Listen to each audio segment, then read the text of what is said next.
mbokk yi dal leen ak jàmm li gën a fës ci ëttu yëglekaay yi des koy daal di dooree ak li nga xamante ne rek moom mooy Sud Quotidien nag dafa daal di ñëw ci li nga xamante ne mooy majorité assemblée nationale ba Benno Bokk Yaakaar déposé nañ ab motion de censure contre gouvernement bu Ousmane Sonko ba tax nag ñi nga xamante ne rek ñoom ñoo ko daal di déposé jamono ci le moom mooy Abdou Mbow nekk président groupe parlementaire foofee ca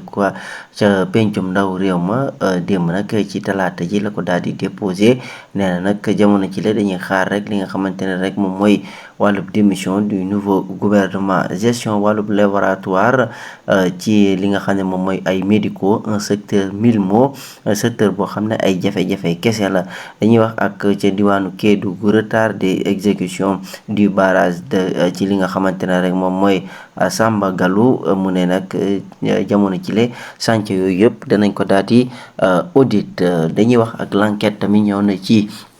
notion de censure bu coalition Benno Bokk Yaakaar daal di déposé li ni mel nag tax na le rejet du projet de loi et la motion de censure annoncée par coalition Benno Bokk Yaakaar pourrait plonger le pays dans une situation politique incertaine li ni mel mën na dugal dëkk bi ci guute ci wàllu politique waaye nag ce que pourrait faire Diomaye mu ne nag des divergences notées dans l'opposition men nag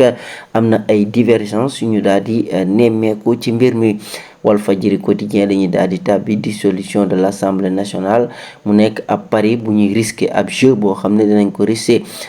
maanaam Pape Demba Sy mu ne il y aura des conséquences sur le fonctionnement de l'État mu ne nag Mounirou Sy mu ne le président hérite des pouvoirs de l'Assemblée et gouverne par décret ba tax nag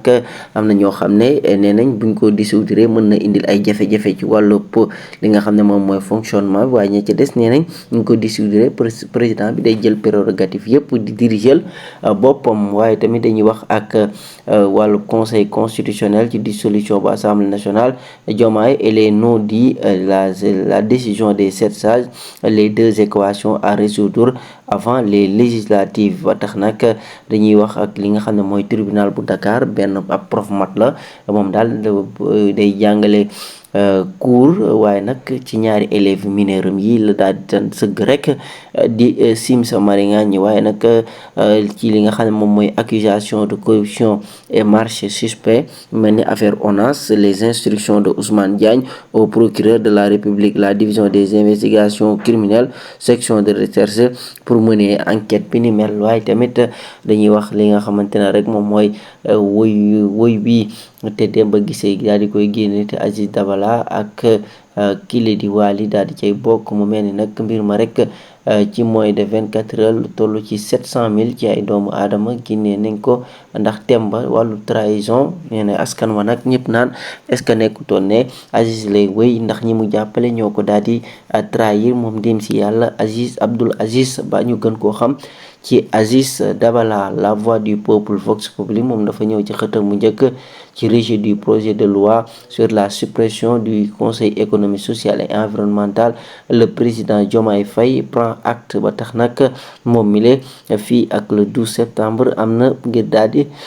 supprimer yi nga xam ne wala mu daal di dissoudre assemblée nationale waaye li ni mel am na ñu ne mën naa indil ay jafe-jafe fonctionnement état bu Sénégal maître Ciré Clédor Ly souffle sur les braises mu ne il lance un appel à une rupture radicale pour la souveraineté du peuple sénégalais ba tax nag loolu daal di bëgg motion de censure Abdou Mbow passe à l'acte comme nu mu ko waxee woon daf koy daal di dóor ca tableau ki lee di Amadou Mame Diop dóor na ko fa démb nag le quotidien tam daal dina cay xëy daal di koy tuddee mortal combat motion de censure la ko daal di tuddee Benno met sa menace à l'exécution de 1962 à nos jours l'histoire des motions de censure Diomaye prend acte du rejet de son projet de loi jamono ci la loolu la rek waaye tamit ci mbir ma gis nañ rek ne am na ay risques yu bëree bëri point actu dafa ñëw ci li nga xamante ne rek moom mooy ay propos polémique contre le roi Hassan II et Mohamed VI moom mi la di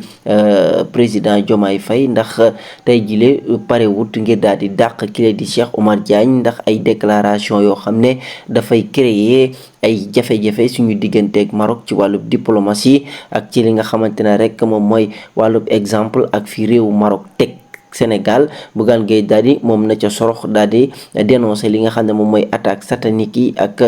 doome ñàkk ci Cheikh Oumar Diagne ndax moom bàyyiwu tarix bàyyiwu dara. Selon le leader de Gëm Sa Bopp, le silence du président Diomaye devient complice. nee na noppi gi Diomaye noppi ci Cheikh Oumar Diagne dérive yi muy def wala li nga xam ne njaaxu mi ngi koy wax ci biir dëkk bi dafay mel ni ab complice la. Libération la ñuy daal di tàbbi bi la yoon ci coowal fiscalité gannaaw ñu bëree bëri ñi leen di topp bi la yoon ONAS bi la yoon nag Auchan maanaam Auchan kër gi la di Auchan nag ñoom ñi lay ña ngi leen di saytu rek ngir ñu daal di fay li nga xamante rek moom mooy ca wàllub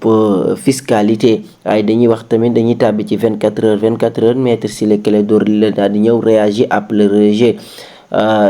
rejet de coalition Benno Bokk Yaakaar ci la révision constitutionnelle. La rupture doit être résolue et radicale. Mbir bi ni mel moom la daal di xamle. waaye nag ca Guinée Conakry ca dëkk ba ñuy wax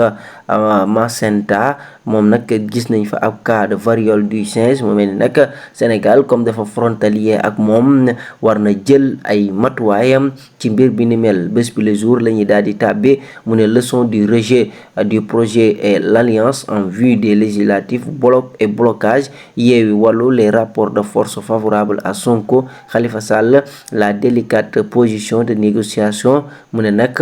Macky Idi le bloc des libéraux et démocrates. mu ne nag l'autre grande coalition Amadou Ba, l'art de grignoter sur l'APR, le PS et l'AFP. mu mel ni nag l'enquête tamit xëy na ci li Bés Bi Le Jour tamit xëy na ci ab enquête gênante. mu ne l'impossible d'attendre le ministre Cheikh Tidiane Dièye sans l'autorisation du président. mu ne nag jurisprudence bu Farba Senghor démis ses fonctions par le procureur Ousmane Diagne dans le saccage de l'As et 24 heures chrono. mu ne nag la plateforme Nay Leer réclame la démission du ministre Cheikh Tidiane Dièye moom mi nga xamante ne dañ ko accusé ci coowal li nga xam ne moom mooy ONAS ci ay détournement ak escroquerie. Tribune yëglekaay moom dafa ñëw ci xëtam mu njëkk nee na nag dépôt de la motion de censure. Benno active la destitution du premier ministre Ousmane Sonko. mu ne le sort du fauteuil Ousmane Sonko. mu ne nag entre les mains des députés. mu ne nag Doudou Wade, la motion de censure peut se tenir en 5 jours. li ni mel mën nañ ko amal ci juróomi fan rek daal di koy yembal. la ñuy tàbbi ci le public nag dafa ñëw ci sortie ci li nga xamante ne rek moom mooy Cheikh Oumar Diagne. moom nag les autorités cherchent à nous imposer leur islam. du samay kàddu Bougane Gueye Dany moo ko daal di xamle. mu ne en moment Diagne Diomaye avalise les prises de position du damné de la présidence. ba tax nag loolu la daal di xamle. mu ne mutisme maanaam li ñu nekkee ci dëkk bi dafa daal di ñaaw. RDC gis nañ ne nag lu toll ci 129 ci ay doomu aadama ñoo ñàkk seen bakkan gannaaw ab tentative d'évasion ci prison ba ñuy wax Mankala nekk ca Kinshasa. waaye ca immigration irrégulière lu toll ci 120 ci ay sénégalais en détresse au Niger.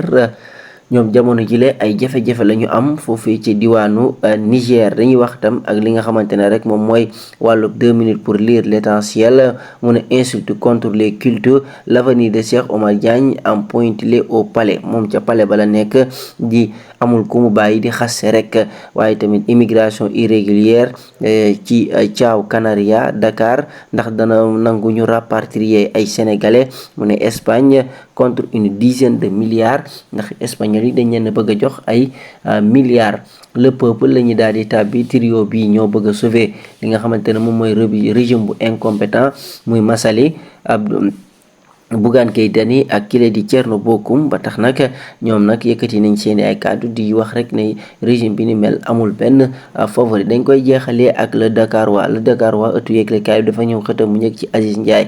Ndiaye nag nekk ab promoteur. nee na nag président CNG bi dañ ko war a def ab vote waaye waruñ koo teg li nga xamante ne moom mooy ay poste nominatif. neen nag mbir bi ni mel dañ ko war a def vote, su ko defee ñu voté ki gagné mu daal di jël. Aziz Ndiaye nekk promoteur moo ko daal di xamle ci yëglekaay bi di Dakar.